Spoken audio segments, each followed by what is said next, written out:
صدري ويسر لي أمري واحلل عقدة من لساني يفقهوا قولي. قالوا سبحانك لا علم لنا إلا ما علمتنا إنك أنت العليم الحكيم. Bapak Ibu, anak-anak semuanya, alhamdulillah Allah Subhanahu wa taala. Pertama, mari kita bersama-sama syukuri nikmat Allah Subhanahu wa taala yang begitu banyak nikmatnya diberikan kepada kita semua. Salah satunya yaitu nikmat kita dikehendaki untuk terus beribadah kepadanya. Salah satunya dengan melaksanakan sholat subuh berjamaah. Mudah-mudahan semua amal ibadah yang kita lakukan senantiasa diterima oleh Allah Subhanahu wa taala. Surah Al-Baqarah mudah-mudahan tetap tercurahkan kepada junjungan kita Nabi besar Muhammad sallallahu alaihi wasallam, kepada para keluarganya, para sahabatnya, dan seluruh umatnya. Mudah-mudahan kita termasuk umat yang istiqomah menjalankan sunnah-sunnah. Amin ya rabbal alamin. Bapak Ibu, anak-anakku yang dirahmati Allah Subhanahu wa taala, untuk pagi ini ingin menyampaikan perihal keutamaan interaksi dengan Al-Quran. Terasa mungkin belum pernah ya kita membahas tentang bagaimana sih keutamaan kita itu kalau interaksi dengan Al-Quran. Interaksi dengan Al-Quran, baik itu dengan membacanya, menghafalnya, mentadabburinya, lebih-lebih mengamalkan isi kandungan Al-Quran. Insya Allah untuk kajian kita masuk ibadah kita lanjutkan di bulan berikutnya. Bapak Ibu anak rahmati Allah Subhanahu wa taala, sudah kita pahami bersama bahwa Al-Quran itu merupakan pedoman hidup kita yang sudah memberikan kepada kita sebagai petunjuk keselamatan bagi kita dunia akhirat. Manakala sudah Allah jadikan sebagai pedoman hidup kita dunia akhirat, sebagaimana dalam firman-Nya, Syahrul Ramadan alladzi unzila fihi Qur'an hudan linnas, sebagai petunjuk kamu manusia. Maka kalau Al-Quran itu sudah Allah jadikan sebagai petunjuk, tidaklah sempurna apabila kita hanya sibuk interaksi dengan ilmu-ilmu, katakanlah bacaan-bacaan selain daripada Al-Quran. Kita punya target dengan mempelajari ilmu ini, ilmu itu, dan seterusnya.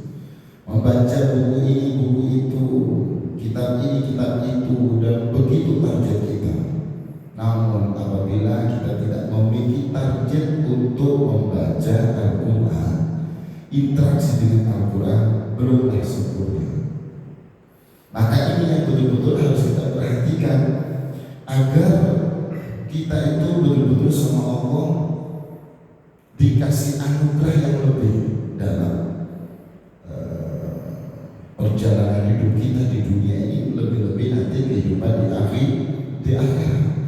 Karena sangat berbeda sekali ya, status kita sebagai seorang mukmin yang kemudian interaksi dengan Al-Quran, misalnya hanya membaca saja, dengan kita sama-sama seorang mukmin yang tidak membaca Al-Quran, sangat jauh sekali bedanya. Sampai bahasa Rasul itu perumpamaan orang mukmin yang membaca Al-Quran bagaikan buah limau yang baunya harum dan juga lezat rasanya, enak rasanya. Perumpamaan orang mukmin yang enggak membaca Al-Quran bagaikan buah kurma. Kurma itu rasanya manis namun tidak berbau. Dan perumpamaan orang munafik yang membaca Al-Quran bagaikan buah rayhana yang baunya harum tapi pahit rasanya. Dan orang munafik yang tidak membaca Al-Quran bagaikan buah mandala yang tidak berbau dan pahit rasanya. Jadi bagi kita seorang mukmin yang mau interaksi dengan Al-Quran, salah satunya yaitu dengan membaca saja, itu perbedaan sangat jauh sekali. Bagaikan buah limau yang baunya itu harum dan juga manis rasanya. Pasti banyak daya tarik untuk kita, akhirnya kemudian menjadi, kalau diibaratkan buah menjadi spesial daya tarik bagi banyak baru manusia. Kalau kita sibuk dengan tilawah Al-Quran salah satunya, maka juga akan daya tarik atas anugerah rahmat dari Allah Subhanahu wa Ta'ala. Ada sebuah hadis Nabi Sallallahu Alaihi Wasallam, ketika kita mau interaksi dengan Al-Quran, maka sudah otomatis Allah akan angkat derajat kita. Inna wa yarfa'u bihadal kitab aqwama wa yadau biha akharin. Rawahu Muslim. Sesungguhnya Allah akan mengangkat derajat suatu kaum dan merendahkan kaum lainnya. Inna wa yarfa'u bihadal kitab aqwama, mengangkat derajat suatu kaum dengan kitab, yaitu Al-Quranul Karim, dan merendahkan kaum lainnya dengan Al-Quran itu juga. Artinya apa? Khususnya anak-anak di sini yang menginginkan Allah angkat derajatnya oleh Allah, maka salah satu kunci kita untuk bisa mendapatkan derajat itu yaitu interaksi maksimal dengan Al-Quranul Karim. Siapa yang tak ingin ya derajat kita diangkat oleh Allah, baik derajat dari berbagai macam sisi, kedudukan kita, ya, pangkat kita di hadapan Allah yang pasti, di hadapan manusia dia akan mengikutinya. Tapi yang pasti ketika kita maksimalkan interaksi kita dengan Al-Quran, maka Allah akan angkat derajat kita. Masya Allah. Dan itu banyak sekali pengalaman-pengalaman yang dialami oleh orang-orang yang sudah dekat dengan Al-Quran, bukan? Dari mulai kehidupan yang tentu banyak berharap untuk semakin baik dengan jalan dia interaksi dengan Al-Quran yang maksimal, terus sibuk akhirnya dengan Al-Quran, baik dengan membacanya, lebih-lebih menghafalnya, yang lebih hebat lagi mentadabburi, mengamalkannya. Itu banyak perubahan-perubahan yang Allah berikan kepada dia. Perubahan itu tentu lebih banyak, dan itu luar biasa. Maka dari situlah perlu harus kita perhatikan, kalau kita pengen sekali oleh Allah untuk bisa dikasih semuanya itu dikasih Quran, maka salah satu kunci utamanya adalah Al-Quran. Tidak hanya sebatas Allah akan mengangkat derajat kita, hati kita, dalam keseharian kita, mungkin kita pernah atau mungkin sering mengalami yang namanya kegelisahan, kegalauan, ya, disebabkan karena apapun itu, mungkin sering ya. Maka solusinya kita harus dekat-dekat dengan Al-Quran. Makanya sahabat Ibnu Mas'ud itu pernah didatangi oleh seorang laki-laki. Seorang laki-laki ini dia lagi dilanda sebuah kegelisahan yang amat sangat, sehingga saking gelisahnya, saking galaunya, ya, sampai tidur pun gak nyenyak, makan pun gak nikmat, menjalani hidup itu terasa hampa. Yang ada di hadapan dia adalah kegelisahan, kegalauan. Wah, itu repot ya. Akhirnya beliau menghadap kepada sahabat Ibnu Mas'ud, wahai Ibnu Mas'ud, berilah aku obat yang berupa nasihat agar penyakit dalam diri ini lekas sembuh. Akhirnya ditanya, memangnya engkau sakit apa?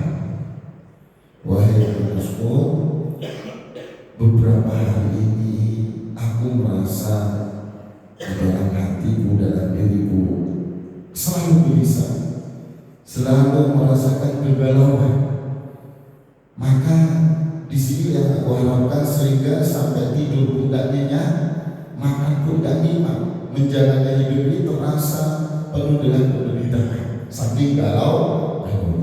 Kalau itu yang terjadi kepadamu, maka bawalah dirimu ke 3 tempat. Itu pesan sahabat Ibnu Mas'ud. Yang pertama, datangilah majelis Quran. Perhatikan, simaklah baca-bacaannya, dan bacalah Al-Quran. Itu pesan sahabat Ibnu Mas'ud. Muatan di situ kemudian menjadi pesan juga oleh sahabat Ibnu Mas'ud untuk datangi majelis taklim. Dan yang pesan pertama tadi itu yang perlu kita perhatikan, kita harus dekat dengan Al-Quran.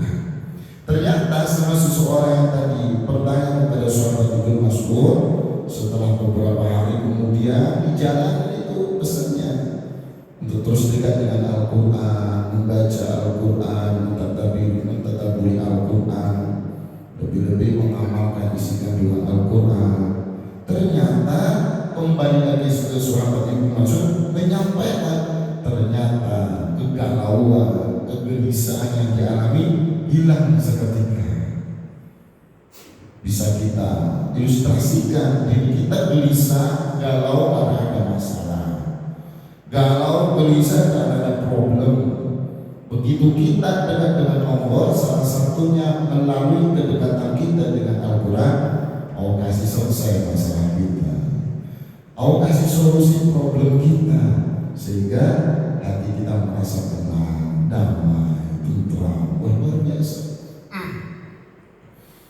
Maka inilah kemudian yang bisa menjadikan tentram hati kita, ya kita ingat sama Allah, zikir sama Allah. Nah, membaca Al-Quran itu bagian daripada zikir dengan Allah. Bahkan berdialog, ngobrol dengan Allah salah satunya melalui Al-Quran. Ala bidzikrillahi tatmainnul qulub. Ingatlah dengan zikir kepada Allah, hati menjadi tenang. Maka kalau kita bicara ketenangan hati, itu sudah pasti kita ingin itu semua kita dapatkan. Apapun ya, profesi kita, status kita itu ingin hidup ini terasa nyaman, terasa damai, tentram. Nah, itu salah satunya berkat daripada kita dekat dengan Al-Quranul Karim. Kita datang ke majelis Al-Quran. Itulah biasa sampai dalam satu hadis, wa majtama qaumun fi baitin min buyutillahi yatluna kitaballahi wa yatadarrusuna bainahum illa nazalat alaihimus sakinah wa ghashiyatuhum rahmah wa hafathumul malaikat wa dzakarahum fi man indahu. Ini dalam kitab hadis Al-Ba'in ada di situ ya. Jadi tidak ada suatu kaum yang berkumpul di rumah Allah, di antara rumah Allah termasuk di masjid. Mereka membaca Al-Quran, mempelajarinya, kecuali Allah turunkan alaihimus sakinah, ketenangan. Luar biasa. Sudah dijawab juga sama Rasulullah melalui hadisnya. Kecuali kita yang membaca Al-Quran akan diberi yang namanya ketenangan, ketentraman oleh Allah Subhanahu wa Ta'ala. Dengan caranya Allah memberi kita ketentraman. Kalau kita gelisah, galau ya, karena banyak masalah, bagaimana cara Allah untuk memberi kita tenang? Diselesaikan permasalahan kita, akhirnya kita jadi tenang. Wa ghashiyatuhum rahmah, tidak hanya cukup di situ, Allah limpahkan rahmatnya kepada kita. Luar biasa. Rahmat kasih sayang Allah. Kalau Allah yang memiliki segala kasih sayang, manakala diberikan kepada kita, ya, selaku hambanya yang mengharapkan kasih sayang Allah, maka kehidupan ini akan terasa indah. Kehidupan ini akan terasa selalu berada di dalam tangan kebahagiaan dunia akhirat, karena sudah mendapatkan kasih sayang Allah. Dengan kita interaksi terus dengan Al-Quran, kasih sayang Allah akan terus diberikan kepada kita, dan itu luar biasa. Tapi tidak cukup di situ ya. Wa ghashiyatuhum rahmah wa hafathumul malaikah. Jadi para malaikat itu anak-anak semuanya, khususnya ya, apalagi anak-anak santri ya. Nah itu luar biasa, malaikat datang untuk mengelilingi kita. Wa hafathumul malaikah untuk apa? Di antaranya mendoakan kita. Kalau malaikat yang berdoa, malaikat tidak punya dosa. Malaikat tidak pernah bahkan sama Allah disuruh sujud terus, diperintah ibadah terus, karena tidak ada nafsu ya. Beda dengan kita. Ketika itu kemudian malaikat mengadakan atau berdoa kita yang selalu interaksi dengan Al-Quran sudah pasti dan harus yakin dijawab ya Allah Subhanahu wa Ta'ala. Tidak cukup di situ, wa taqarrubu wa fi man indahu, dan Allah itu menyebut nama kita di hadapan makhluk-makhluknya yang ada di sisi, yaitu di antara malaikat-malaikat disebut nama kita karena kita selalu dekat dengan Al-Qur'anul. Jadi bahagialah bagi khususnya anak-anak santri ya, yang sudah mengikuti program secara fokus untuk menghafal Al-Quran. Hari-harinya selalu sibuk dengan Al-Quran. Itu luar biasa. Memang tak kelihatan secara kasat mata, tapi secara tidak langsung pelan-pelan akan kita rasakan itu. Apalagi nanti di akhirat, kalau betul-betul ikhlas karena Allah, luar biasa. Jadi itulah dambaan bagi kita untuk bisa mendapatkan ketenangan, untuk bisa mendapatkan kasih sayang Allah, untuk bisa mendapatkan doa-doa yang dijawab oleh Allah, maka harus senantiasa dekat dengan Al-Qur'anul Karim. Sebagai bentuk kasih sayang Allah kepada kita, sampai-sampai Allah menjamin bagi kita yang selalu interaksi dengan Al-Quran, membaca Al-Quran, sampai Allah jamin melalui hadis Nabi. Hadisnya sahih riwayat Imam Muslim. Iqra'ul Qur'an fa innahu ya'ti yaumal qiyamah syafi'an li ashabi. Bacalah Al-Quran, maka sesungguhnya Al-Quran nanti itu akan datang di hari kiamat untuk memberi syafaat bagi para pembacanya. Memberi syafaat adalah penolong dari kiamat di mana kita sudah mengalami kiamat sugro misalnya, kiamat kecil kita mati misalnya, di alam kubur kita sendiri, di alam kubur kemudian kita rasakan penuh dengan kegelapan ya, sendiri, tidak ada sahabat, tidak ada teman. Yang kita harapkan adalah pertolongan dari Allah Subhanahu wa Ta'ala. Tapi ternyata ada yang datang di situ, sampai kemudian menarik dia untuk kemudian mengenalkan diri. Siapa engkau? Aku tidak pernah melihat seindah engkau selama aku hidup di dunia. Kata si dia yang selalu interaksi dengan Al-Quran. Kemudian dia menjawab, akulah dulu yang kau baca, yang kau sanjung-sanjung, yang kau cintai. Karena memang dia Al-Quran. Tiba-tiba datang Al-Quran menjelma sebagai sesuatu yang paling indah yang tidak pernah dia lihat selama dia ada di dunia. Apakah kau adalah Al-Quran? Betul, aku adalah Al-Quran. Kemudian Allah Subhanahu wa Ta'ala perintahkan Al-Quran untuk memberi kerajaan di tangan kanan, kerajaan tangan kiri.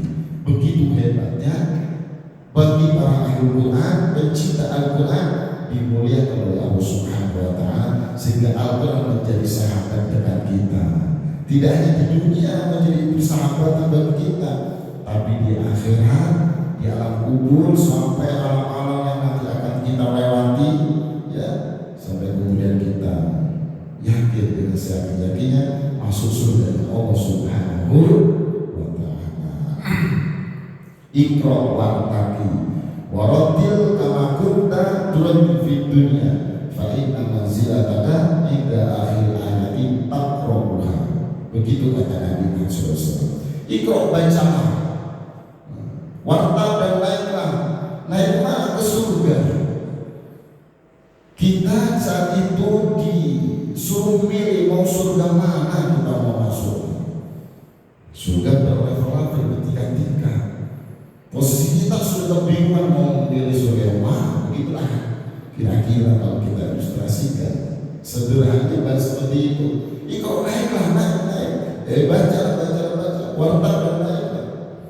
Waratil kama kunta turadil fid dunya. Baca dengan tartil, sebagaimana engkau baca Al-Quran dengan tartil ketika di dunia. Nah, inilah dasarnya anak-anak santri kalau menghafal Al-Quran ya, menghafal Al-Quran, setelah menghafal Al-Quran harus tartil, tidak boleh buru-buru ya.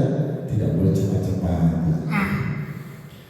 Fa'inna manzilataka inda akhir ayat taqra'uha, maka sesungguhnya kedudukan kamu di sini tergantung dari akhir ayat yang kau baca. Jadi semakin banyak hafalan kita, maka semakin tinggi surga yang akan kita tempati. Karena dengan posisi itu kita membaca Al-Quran, terus sambil melewati surga ini, surga itu, surga itu, surga itu, terus semakin banyak hafalan kita, semakin tinggi surga yang kita tempati. Sampai itu dijadi oleh Rasulullah SAW. Ya, syafi'an ya sabi sudah pasti akan menjadi penolong. Kalau di sana sudah pasti kita butuh pertolongan Allah, sudah pasti. Jangankan di akhirat nanti, di dunia aja kita butuh pertolongan Allah. Kalau tanpa pertolongan Allah, bagaimana kita hidup di dunia? Masalah rezeki aja itu dari Allah, bukan dari selain Allah, bukan dari ini, bukan dari itu, tidak, tapi semata dari Allah. Wa ma min dabbatin fil ardi illa 'ala Allahi rizquha.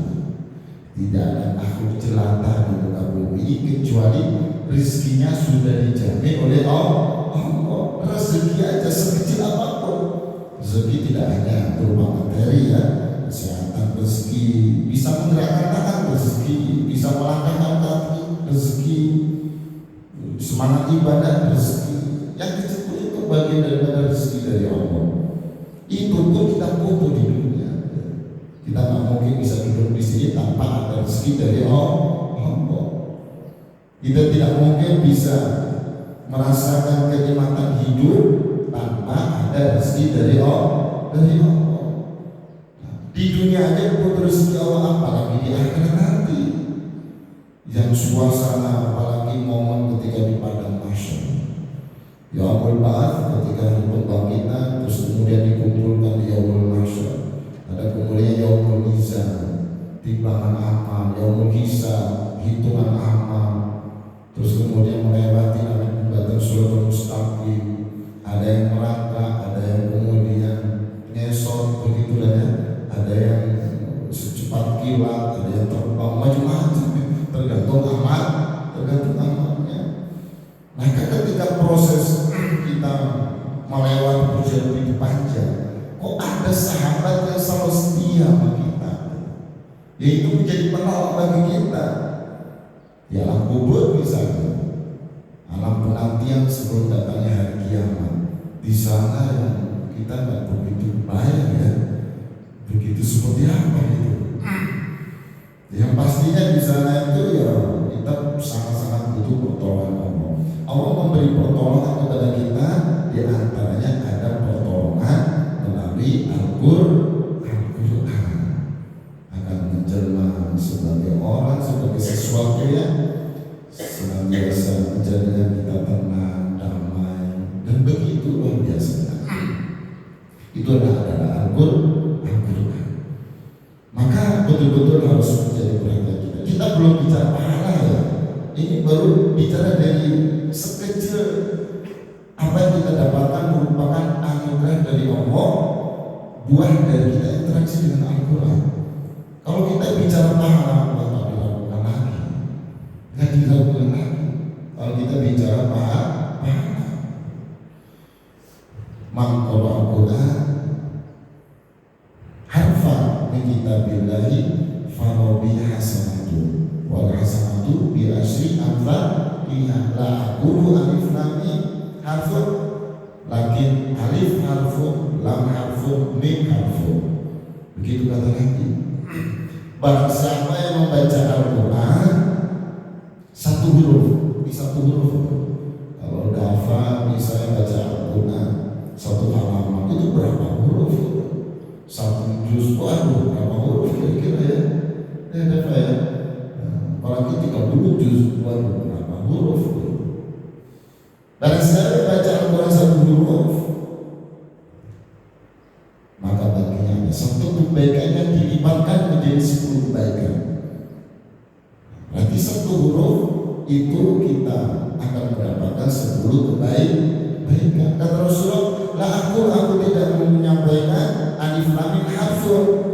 Ternyata lakit alif sendiri satu huruf, lam sendiri satu huruf, mim satu. Alif lam mim terdiri dari 3 huruf. Alif lam mim. Bukan itu. Bukan dalam satu ayat kemudian bilang satu huruf, tidak, atau satu kata, satu lafaz dalam satu huruf, tidak, tapi satu huruf itu dirinci, satu hurufnya mendapatkan 10 kebaikan. Luar biasa. Siapa yang tahu? Anak-anak mau ambil mobil, ya satu hurufnya 10 kebaikan. Kalau jangankan satu halaman, Bismillahirrahmanirrahim, itu udah berapa pahala yang kita dapatkan. Alhamdulillahirabbil alamin. Coba dia bertubil Ar-Rahmanir-Rahim, Maliki Yaumiddin. Berapa huruf itu semua? Terus kita kalikan 10. Apalagi kalau kita baca satu halaman. Dan kalau aku khususnya anak santri menghadapnya dengan Al-Quran, kau usah pikir pahala mudah itu, serahkan ke Allah. Tujuannya untuk mencari ridhonya Allah. Levelnya dinaikkan lagi lah. Sebagai orang yang ma'rifat gitu ya, belajar jadi orang ma'rifat. Itu dia ya. Belajar jadi orang ma'rifat. Orang ma'rifat itu di anna mal'anifi rabbuhu wala thawabu wal jannatu, kan begitu. Cita-cita orang ma'rifat itu bukan pahala, bukan surga, tapi hanyalah Allah yang dituju. Dia beribadah, beramal, membaca Al-Quran, menghafal Al-Quran, bukan lagi mencari pahala, bukan lagi mencari surga, tapi yang dicari adalah ridhonya Allah. Levelnya lebih tinggi lagi. Kalau Allah ridho, pahala yang punya adalah Allah. Kalau Allah ridho, surga yang punya juga Allah. Itu hanya Allah. Yang penting kita cari adalah ridhonya Allah. Namun kalau kita untuk menambah motivasi untuk kita, karena manusia itu yang naluri manusia suka itu, nah, masalah uang itu, masalah apa segala macam itu, pahala pun juga suka itu, nah, itu sama, iya kan? Ya untuk menambah motivasi boleh aja. Ya, dan di Al-Quran juga banyak ya, di mana Allah menyampaikan bahwa orang beramal akan mendapatkan pahala dan seterusnya. Sampai seperti itu. Ya, orang berbuat baik akan masuk surga. Walladzina amanu wa 'amilus sholihati lahum jannatun tajri min tahtiha al-anhar. Orang-orang yang beriman, beramal saleh, baginya nanti surga, itu janji Allah. Sudah itu menjadi hal yang memang sudah menjadi kehendak Allah itu. Untuk menambah motivasi kita untuk lebih semangat dalam beribadah. Kalau satu hurufnya 10 kebaikan, kita sehari misalnya bapak-bapak, ibu-ibu ya, semuanya yang mendengarkan daripada kajian ini, sehari itu nyatatnya setengah halaman saja. Istiqomah habis sholat subuh misalnya, nggak usah banyak setengah halaman. Subuh-subuh bisa 1 halaman sebelum berangkat kerja, duduk sekaligus habis sholat subuh, buka, bisa pakai HP. Kalau kita sempatnya hanya bisa pakai HP, subuh-subuh kita bisa mengambil Al-Quran ya, untuk kemudian kita buka, istiqomahkan. Kalau satu hurufnya 10 kebaikan, gimana 1 halaman? Apalagi targetnya setiap 5 waktu baca sekian halaman, wah luar biasa. Bahkan lebih hebat lagi dalam kitab Tabi'ul Wafir diterangkan maqar harfa fi sholati bahwa ini ajra falau bi kulli hasanat falau bi kulli harfin falau bi kulli hasanat. Jadi barang saya baca Al-Quran fi sholati dalam sholat bahwa ini ajra falau bi kulli harfin mi'atu hasanat. Barang siapa yang membaca Al-Quran di dalam sholat ya, dan dia mengharapkan yuridul ajr ya, pahala dari Allah, keridhaan Allah, anugerah dari Allah, yang pokoknya dicari adalah apa yang ada dalam dalam tegak Allah, baik itu keberkahan, pahala, semua diberikan oleh Allah. Yang ditujukan intinya adalah Allah. Falau bikul harfi, maka setiap hurufnya dia mendapatkan 10 bukan mi'at, bukan 10 ya, mi'at itu 100, mi'at hasanah 100 kebaikan. Oh, luar biasa. Satu hurufnya 100 kebaikan dalam sholat. Mengkor harfan fi ghairi sholati, kalau di luar sholat, falau bikul harfi 10 hasanati, kalau di luar sholat 10 kebaikan. Ya susah dengan hadis nanti itu dalam kitab Tabligh Wafi. Jangankan kita baca ya, mendengarkan saja dapat pahala. Dengarkan aja, saking hebatnya. Man istama syai'an bi kitabillahi falau bihi hasanatun. Barang siapa yang mendengarkan lantunan ayat suci Al-Quran, hanya mendengarkan saja, kita sudah kemudian dapat satu kebaikan. Ada yang kemudian mengatakan kita mendengarkan seperti paling orang yang baca. Oh hebat, contoh ya, masya Allah. Jadi kalau sudah punya banyak pahala, sering-sering mendengarkan lantunan ayat suci Al-Quran. Makanya ada program tasmi funai, anak-anak santri menyimakkan teman yang kemudian membaca, terus kemudian menyimak teman-temannya. Itu program itu yang salah satunya untuk menguatkan biar kita selalu dekat dengan Al-Quran. Pahalanya luar biasa dan itu banyak sekali. Makanya Rasulullah SAW pernah pada suatu malam beliau pulang sampai larut malam, sehingga ditanya oleh istri beliau, Sayyidah Aisyah, ya Rasulullah, apa yang menjadikan engkau sampai pulang malam seperti ini? Jawabnya apa? Aku baru selesai mendengarkan bacaan Al-Quran oleh Abu Musa al-Asy'ari. Rasulullah juga luar biasa senangnya untuk menyimak, mendengarkan lantunan ayat suci Al-Quran sampai kemudian dengan waktu yang panjang. Menyimak aja sudah luar biasa. Wa idza quriya al-Qur'anu fastami'u lahu wa ansitu la'allakum turhamun. Dalam Al-Quran, ketika Al-Quran dibacakan, fastami'u, dengarkan, wa ansitu, perhatikan, agar engkau mendapatkan rahmat kasih sayang Allah. Hanya mendengarkan saja luar biasa. Maka anak-anak harus tambah semangat kalau lagi menyimak teman ya, kita ibadah ya, harus tambah semangat gitu. Kenapa? Agar mendapatkan rahmat kasih sayang dari Allah gitu. Itu sudah menjadi apa-apa yang sudah disampaikan oleh Allah. Disampaikan mau rahmat ya, kasih sayang Allah ya, pasti semua itu. Maka sering-sering mendengarkan ayat suci Al-Quran. Mungkin di rumah kemudian suka memutar rotan ya, apalagi kemudian anaknya ayo baca Al-Quran dengan suara lantang, ayah ibu ingin dengarkan nih gitu. Wah luar biasa, mendengarkan bacaan daripada anaknya, hanya mendengarkan gitu. Dan itu luar biasa, penuh dengan banyak anugerah rahmat dari Allah. Makanya ketika Al-Quran dibacakan di rumah misalnya, maka akan menjadi terang benderang di rumah. Dalam artian keharmonisan rumah tangga akan semakin dikuatkan oleh Allah. Nawwiru manazilahum bisolati wa tilawatil Qur'an. Terangilah rumahmu, kata Rasulullah, dengan sholat dan tilawah membaca Al-Quran. Jadi kalau rumah kita jarang kita baca Al-Quran, terlihat sumpah, terlihat sempit, terlihat kurang. Bagaimana sih kalau nggak ada pencahaya kan? Ya, kalau kita ibaratkan rumah kita tutup semua gorengnya, lampu nggak kita nyalakan, walaupun di luar terang benderang itu sinar matahari, tapi sudah tertutup apa yang terjadi? Gelap gulita gitu. Walaupun di luar terang benderang, maka kita diperintah untuk menerangi rumah kita dengan banyak baca Al-Quran, banyak baca Al-Quran biar terang. Kalau terang, Allah kasih berkah hidup di keluarga kita, ya ibunya, anak-anaknya, dan segala macam apa yang ada dalam rumah itu akan semakin berkah. So gimana kalau saya baca itu bata-bata, takut salah gitu.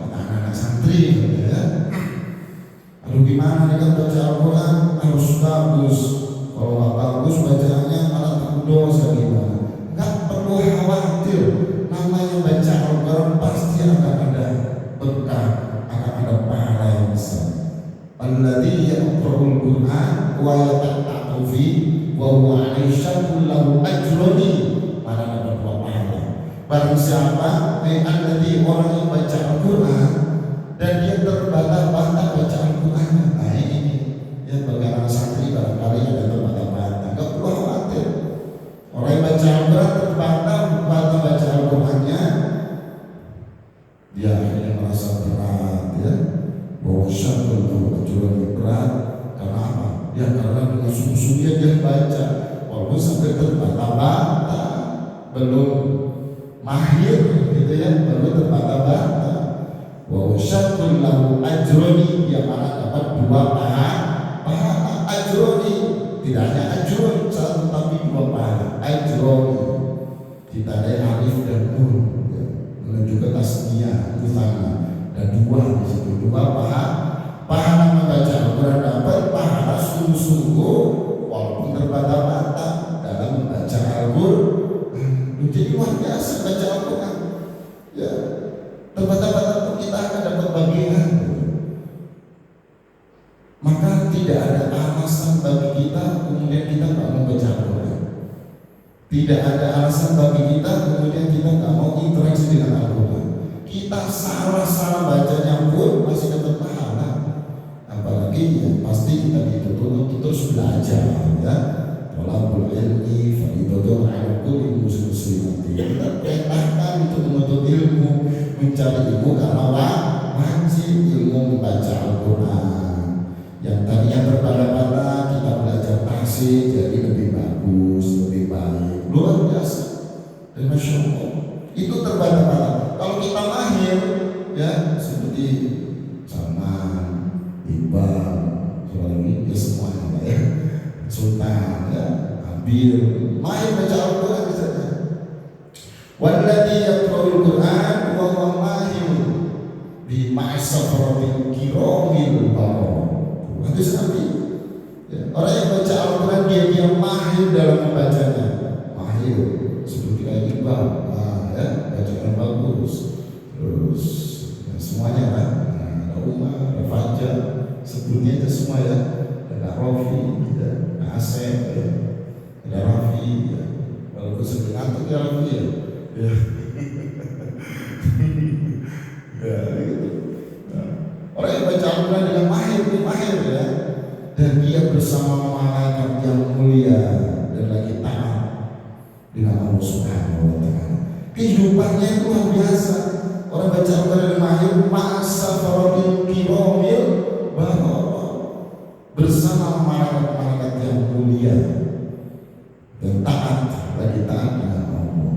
Orang yang mahir baca Al-Quran levelnya lebih tinggi, selalu bersama dengan dan diiringi terus menerus ya, dengan anugerah Allah Subhanahu wa Ta'ala, sampai malaikat itu akan selalu menyertai. Luar biasa. Kalau kita mahir baca Al-Quran, jadi apalagi yang kita kemudian pikirkan, terus kemudian kita nggak mau baca Al-Quran, kita terbata-bata, katanya mahir apalagi gitu. Yang penting bagaimana kita menyibukkan diri dalam kesadaran kita. Paling tidak kita luangkan waktu beberapa menit waktu syukur-syukur beberapa jam untuk interaksi dengan Al-Quran. Penting 24 jam. Masa sih kita tidak bisa untuk meluangkan waktu seberapa menit pun ya? Dan itu kalau kita istiqomah luar biasa untuk interaksi dengan Al-Quran. Tidak perlu khawatir kalau kita takut salah baca dan seterusnya. Mungkin kita terus sungguh-sungguh. Itu insya Allah akan dikasih berkah oleh Allah Subhanahu wa Ta'ala. Dan itulah kemudian Bapak Ibu anak-anak dari Allah Subhanahu wa Ta'ala harus betul-betul kita tancapkan dalam hati, karena ini pedoman hidup kita. Yang lucu juga gitu, ketika menjadi pedoman hidup, nggak pernah kita pegang, nggak pernah kita buka, apalagi nggak pernah kita baca, ya, nggak pernah kita tetapui, nggak pernah kita amalkan, ya sangat-sangat lucu. Padahal itu pedoman hidup. Namanya pedoman, norma-norma agar kita selamat dunia akhirat ada di situ, yaitu Al-Quran. Kok malah jarang kita buka, jarang kita ada interaksi dengan dia? Kan lucu sebenarnya. Lucu itu dalam arti yang nggak segitu harusnya gitu. Gak seperti itu harusnya. Namanya pedoman hidup, ya harusnya kita jadikan sebagai sesuatu yang selalu dekat dengan kita, selalu dekat dengan kita.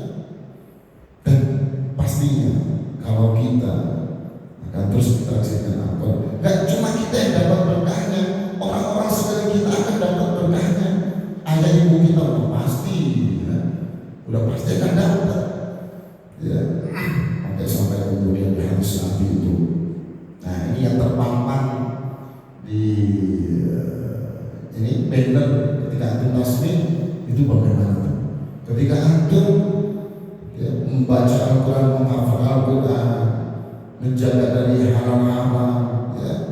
Terus kemudian akhirnya antum sampai diizinkan oleh Allah untuk bisa masuk surga dan mengajak 10 anggota keluarga yang sudah dipastikan masuk neraka untuk diajak bareng-bareng masuk surga. Itu hadis Nabi. Coba ayah kita vonis masuk neraka misalnya, tapi mudah-mudahan kaya untuk anak santri khususnya aja. Umumnya semuanya ya, termasuk ke kita ya. Terus orang tua kita, saudara kita, semua anggota keluarga kita. Tapi kita hafal Al-Quran, kita menjadi ahli Quran, dan kita bisa jaga haram-haram. Hafal Al-Quran tapi masih terus, wah bahaya ya. Hafal Al-Quran tapi akhlaknya tak benar, nah, itu juga harus menjadi tugas. Selain hafal Al-Quran, belajar Al-Quran, akhlaknya harus dibenarkan, harus betul-betul diperhatikan. Haram-haram harus terus dibenarkan. Nah, dengan begitu, ketika kita kemudian bisa menjaga itu, maka Allah akan izinkan kita masuk surga. Ya, tadi hadis yang awal, ikut wartab naik baca, ikut baca dan wartab naik surga. Maka yang hafalnya banyaknya anak santri nanti akan dada, halo selamat tinggal, saya mau ke surga yang paling atas ya, kamu di sini aja. Hafalnya paling sedih, ditinggal sama hafal yang paling banyak untuk milih surga yang tertinggi. Luar biasa, ya, masya Allah. Dan itu bisa mengajak ayah ibunya, bisa mengajak 10 anggota keluarga atas izin Allah. Begitu hebat. Maka inilah salah satu cita-cita orang tua anaknya menjadi penghafal Al-Quran. Akan betul-betul Allah izinkan untuk menjadi ya, wasilah turunnya anugerah Allah, atau kasih kepadanya melalui anaknya hafal Al-Quran. Luar biasa. Ya. Bahkan dalam sebuah hadis Nabi. Jadi kalau kita bicara keutamaan Al-Quran, dalam Al-Quran banyak, dalam hadis Nabi banyak sekali. Cuman ya, dengan tadi disampaikan begitu banyak hadis Nabi, mudah-mudahan menambah keimanan ketakwaan kita. Inna lillahi ahdina minan nas. Qalu man hum ya Rasulullah? Hum ahlul Quran, ahlul baik wa khosor. Sesungguhnya Allah itu mempunyai keluarga dari kalangan manusia. Ahdina minan nas. Luar biasa. Sampai kemudian dianggap sebagai ahlul. Coba ahlul. Ya, ahlul itu apa artinya? Apa dia? Ahlul. Inna lillahi ahdina dari kalangan manusia. Kalau kita bicara dalam keluarga, ya, ahlul sebagai keluarga. Ya, sampai kemudian saking hebatnya orang-orang yang kemudian dengan Al-Quran, ketika ditanya, "Man ya Rasul, siapa mereka itu yang dianggap sebagai Allah, keluarganya Allah?" Kok sampai begitu? Kalau kita bicara keluarga, kenapa ayah ibu kita sayang sama kita? Ya. Kenapa kakak kita sekalipun, adik kita itu sayang sama kita? Jawabannya kan mereka keluarga kita, apalagi ayah kita. Begitu Rafi, ya. Ibu kita sayang banget sama kita. Bagaimana sekiranya anak ini, anak saya jauh dari mara bahaya, anak saya selalu bahagia, sukses, perjuangan orang tua. sayang sekali karena anak kita. Berarti kenapa mereka sayang sama kita, saudara? Ya karena keluarga kita. Kalau Allah menganggap kita sebagai hamba yang spesial, kasih sayang semakin besar kepada kita. Semakin besar akan mengalahkan kasih sayang ayah ibu kepada anaknya. Karena yang memberi kasih sayang yang ada di muka bumi dari berbagai macam kasih sayang. Kasih sayang bos kepada karyawannya, kasih sayang orang tua kepada anaknya, itu adalah Allah. Karena Allah yang memiliki segala kasih sayang. Kalau Allah yang memiliki segalanya berkasih sayang sama kita, betul. Para sahabat akhirnya penasaran, siapa mereka ya Rasul? Kok begitu dikasih sayang banget sama Allah? Mereka adalah Ahlul Quran. Ahlul Quran. Maka anak-anak santri khususnya berbahagia untuk menjadi bagian daripada Ahlul Quran. Mudah-mudahan yang penting ikhlas karena Allah. Jadi Ahlul Quran itu spesial, ya, spesial. Belum lagi berbicara yang lain ya, seperti kemudian doa kita bagaimana, keberkahan gimana, luar biasa. Bagaimana Allah kemudian menjadikan Al-Quran itu sebagai obat. Wa yunazzilu minal Qur'ani ma huwa shifaa'un wa rahmatun lil mu'minin. Dalam surat Al-Isra 82. Kami turunkan dari Al-Quran ma huwa shifaa'un wa rahmatun lil mu'minin. Sesuatu yang menjadi obat dan rahmat bagi orang-orang mukmin. Kalau kita ingin mendapatkan obat, terutama obat hati, mendapatkan rahmat, Al-Quran itu ambil, ya. Bagaimana kita buatkan interaksi dengan Al-Quran? Membaca, syukur-syukur bisa menghafalkan semampu kita satu ayat, Masya Allah. Ya. Terus kemudian mentadabburi, mengamalkan, mendakwakan. Makanya betul kata Rasul. Ini yang sangat-sangat populer hadisnya. Kalau kita ingin menjadi manusia terbaik, harus terus bisa interaksi dengan Al-Quran. Khairukum man ta'allama al-Qur'ana wa 'allamahu. Sebaik-baik kalian orang yang belajar Al-Quran dan mengajarkannya. Sebaik-baik kalian. Berarti anak-anak santri khususnya dan Bapak Ibu semuanya yang mendengarkan di sini. Kalau ingin menjadi manusia terbaik, ini sudah Rasul kasih bocoran kepada kita. Kita harus semangat belajar Al-Quran. Khairukum man ta'allama. Orang yang belajar Al-Quran dan mau mengajarkannya. Kalau sudah dititipi ilmu Al-Quran oleh Allah, harus mau mengajarkannya. Insya Allah akan kasih jalan kemudahan untuk segala macamnya.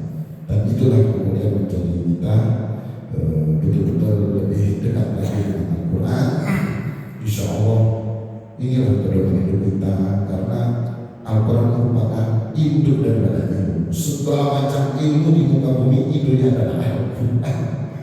Ya, bahkan Al-Quran menjadi pelengkap, penyempurna dari kitab-kitab sebelum-sebelumnya. Apa enggak hebat betul Al-Quran? Belum kita rinci dalam-dalamnya ya. Ini secara global saja sudah luar biasa. Kalau kita rinci, jangankan perjuznya, persuratnya, jangankan per hurufnya ada makna yang luar biasa. Setiap huruf dari Al-Quran ada keberkahan. Setiap huruf dari Al-Quran ada doa ijabah. Setiap huruf dari Al-Quran ada anugerah Allah. Setiap huruf dari Al-Quran ada ketenangan jiwa. Setiap huruf dari Al-Quran ada potensi besar bagi kita yang menginginkan kesuksesan, kebahagiaan dunia dan akhirat. Setiap hurufnya begitu hebat. Karena Al-Quran adalah firman Allah. Firman Allah. Dzalikal kitabul la raiba fihi hudan lil muttaqin. Surah Al-Baqarah itu ya. Ini adalah kitab yang tidak diragukan. Bukan ini ya. Ini salah. Kitab. Bukan ini kitab. Al-Quran maksud ini adalah kitab. Lawai tapi tidak ada keraguan di dalamnya. Hudan lil muttaqin. Sebagai petunjuk bagi orang yang bertakwa. Itulah waktunya sudah habis. Walaupun kalau kita bicara tentang Al-Quran masih banyak. Ini baru sedikit sekilas tentang sedikit keutamaan kita interaksi dengan Al-Quran, dan situ mudah-mudahan menjadikan kita lebih semangat belajar Al-Quran. Namanya belajar tidak terbatas sama usia, ya. Yang penting Allah masih kita diberikan hidup, berarti ada tugas dari Allah kita untuk terus belajar. Dari manapun, kapanpun, dari situs web pun bisa belajar lewat HP, ya, bisa belajar lewat YouTube, bisa belajar lewat ini. Syukur-syukur ada waktu, ada kesempatan, dan harus ada guru yang secara langsung untuk bisa mengajarkan mentalaki baca-baca Al-Quran. Mungkin itu kurang lebih, maaf, semoga bermanfaat belajar pada pagi hari ini. Mari kita tutup dengan hamdalah dan doa kafaratul